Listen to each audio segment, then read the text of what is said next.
What's up, everybody? It's Almighty Boomy, or AKA Clay from Tall Guy Knives, and I'm just sitting in my car waiting for the fucking doctor's office to open up, so nothing serious, just trying to go get some more medication and stuff. But yeah, I haven't uploaded a video in a while, and I thought I'd, make a little explanation video, what's been going on. Still plan on doing, the gameplays, and I've still been working on the knives, and I got a little something coming up here in just a second I want to show y'all. But where have I been? What have I been doing? So about 2 months ago, I got married, and then a week after that, we got ourselves our first house, and then now, the people that was renting from my grandmother from one of the houses that was willed to my name, their lease is getting up, and we're going to be moving into that house here and within a month or so. So there's been a lot of moving around and stuff, but that's not what you want to see the video for. The reason you guys want to see this video is because I've completed the prototype for the PKA knives, and I will be still sending them out, and I'll be making one once every 2 weeks whenever I get paid from work, because I have to, I ended up going with a different type of steel. I'm going with German stainless steel, and I found a place that's right close to my house, about 30 minutes away, that has a laser cutter or a plasma cutter, and they will cut out the shape of the knife for me, and then I take it home and sand it down, polish it up and everything. And I also found a little hobby store that sells knife handles and brass pins and pretty much everything you need. But here is the completed prototype for the PKA knife, and you can still see where the hammer marks are and everything, grind marks, since it's all done by hand except for the cutting out of the blade. It is still 1/4 inch thick, and I kept the buoy design, the same design except for this part right here, and I shortened the blade from, I believe it was 11 inches to 9.5 inches, just because pretty much no one wants to work with a big knife and cut it out. They just don't want to do it, and it costs too much for them to cut it out. So shortened it by a couple of inches, and it only cost about $69 to get the blade cut out. Then I polished everything up, and I believe that back bevel on the back cut right there is a little bit, I don't know if it's going to focus, it's a little bit uneven. But the reason I'm keeping this one is because this is going to be the template for the rest of them. And I already got the rest of them paid off. I just have to pick them up and get the handle material, which is brass.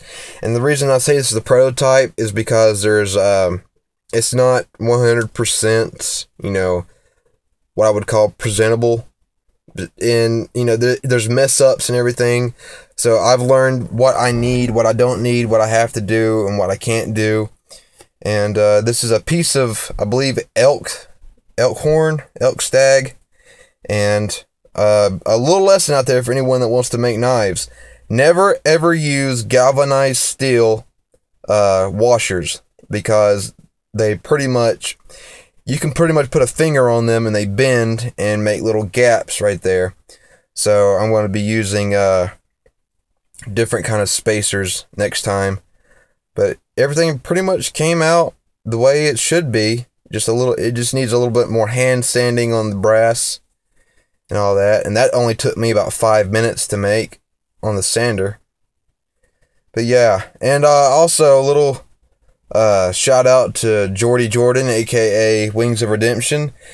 He's still receiving his knife, and he's going to receive his first. Only reason that he's going to be receiving his knife first, which is going to be very similar to this.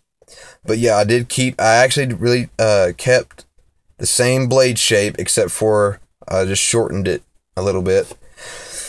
But the reason he's getting his first is because the guys over at PKA, it's just a little unpredictable right now. I don't really know where they're going with it. Well, I know where they're going with it. They're trying to turn it into a business, but you know, with the whole thing with lefty and everything. Yeah, I see one reason why I stopped working on it is because I tried getting in touch with Lefty multiple times, but he just wouldn't respond. I couldn't order any handle material, what color he wanted, what style, what anything. I couldn't get in touch with him. And also, I have a leather worker that made this. So there's a biker store about 5 minutes from my house, and this only cost $25 to get built for me. And the only metal pieces on here are these little snaps. But this right here is a snap guard for when it's attached onto you. It goes in like that. So, and it keeps pressure on it so it won't unsnap for no good fucking reason. But yeah, I'm still working on the knives, completely redone it. You know, they're still heavy as fuck. It's about 1.5 pounds, maybe. Maybe more than that. I don't know. But, yeah. Keep an eye on videos. When I'll be uploading will probably be when Call of Duty Advanced Warfare gets released. So, I got a guy, Clutchify. I don't know if you guys have heard of him or not, but he's a good friend of mine. Got his own YouTube channel at I'm Clutchify. And he's probably one of the best players in the UK. He averages around about an 8 KD over every COD. And we're going to be doing a lot of stuff together, a lot of dual comms and everything. But yeah, that's about it. So I am still alive. Channel's not completely dead. Hope not. And yeah, I got to polish up that little last bit right there. I don't know if it'll focus in, but right there needs to be polished up. But yeah, I'll be keeping you guys updated whenever something happens. When I pick up the next blade and stuff like that. But yeah, that's what's been going on. Been busy as hell, so bye, bitches!